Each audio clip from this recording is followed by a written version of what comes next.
Ұры болған оқиға. Студент кезім еді. Үй іздеп жүріп, иман жүзді Гүлнұр есімді қазақ қызымен таныстым.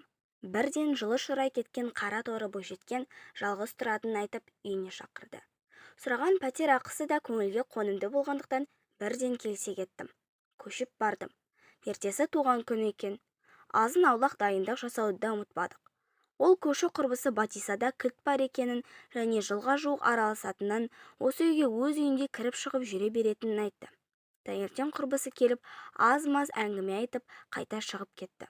Ал кешкісін жұмыстан оралған Гүлнұр неге екенін дастархан жайып жүріп, өзінен өзі ашуланды. Қолымдағы ыдыстарын лақтырып, маған алара қарайтын сияқтанды. Мен Гүлнұрдың лезде өзгерген мінезіне қарап, таң-тамаша қалдым. Қонақтар да жиналды. Ақ тілектер айтылып жатқан. Көңілсіз отырған Гүлнұрды бәрі ортаға алып: "Не болды? Неге көңіл күйің жоқ? Туған күні болған қыз осылай отырады ма?" деп жатты.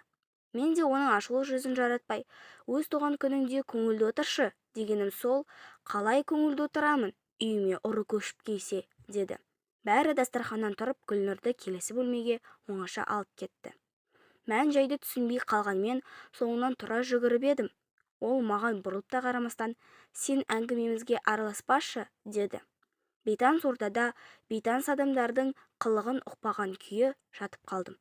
Еміс-еміс ақша жоғалғаны туралы естіліп жатты. Енді ойлана бастадым. Бәлкім, абайсызда алып бір жерге қойдым ба? Мүмкін ұйқылы-ояу тауып алған шығармын. Осы ойдың санама ұялауы мұң екен. Өз-өзімді ыңғайсыз сезініп кеттім. Үйде менен басқа ешкім жоқ. Алған да мен болуым керек. Сонда қайда қойдым? Ұры кім? Сан ой, санамды сан-саққа сүйреп мазам қашты. Таңертең мен ешқандай ақша алмағанымды айтып ақталдым. Алайда күлімсіреген көздер мені ғана кінәлап тұрғанын ұқтым. Гүлнұр да жала-жаба салатын қызға ұқсамайды. Қайта-қайта жылап, көзі білеудей болып жүр. Кенет қонақ қыздың бірі: "Мен емші балгер кісіні білемін. Арың таза болса, жүр сол кісіге. Барасың ба?" деді.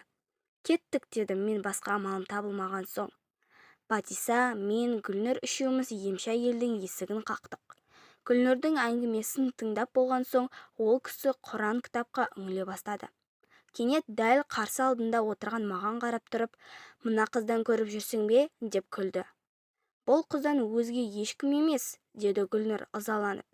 "Бекер, бұл қыз ұры емес" деді ол. Қолына қалам қағаз алып әлденені жаза бастады. Соңында әлгі бір жапырақ қағазды Гүлнұрдың қолына ұстатты да: "Мына қағазды қараңғы бұрышқа тығып қой. Ұры 2-3 күннен соң ақшаңды өзі әкеп береді" дегенде Гүлнұр мырс етіп күліп жіберді. "Өзі әкеп береді деймін?" "Әбден қиналып әкеп береді" деді емші.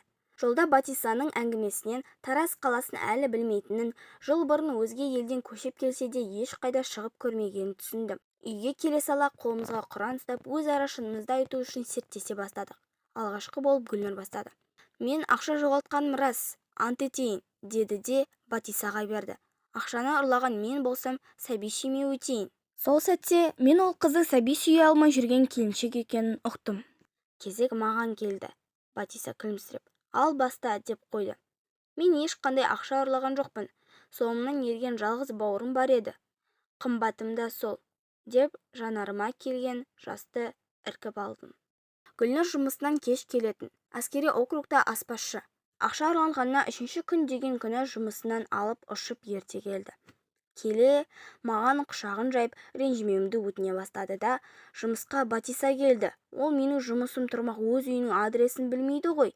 Қалай тауып келгеніне таң қалсам, өзім де білмеймін. Әйтеуір бір күш артымнан итеріп алып келді" дейді. "Түрін көрсең шошисың. Үстінде халат, аяғында үй тәпішкесі, шашы алба-жұлба. Мен 3-ші күн көз ілмедім. Гүлнұрдың ақшасын қайтар деп түнде әлдекімдер қылғындырып, ұйқы бермейді. Кешірші мені, құрбым" деп қолыма ұрланған ақшаны ұстатты дегені. Менің жүрегім ауырып кетті. Енді ол сәби сүймей қалса ше?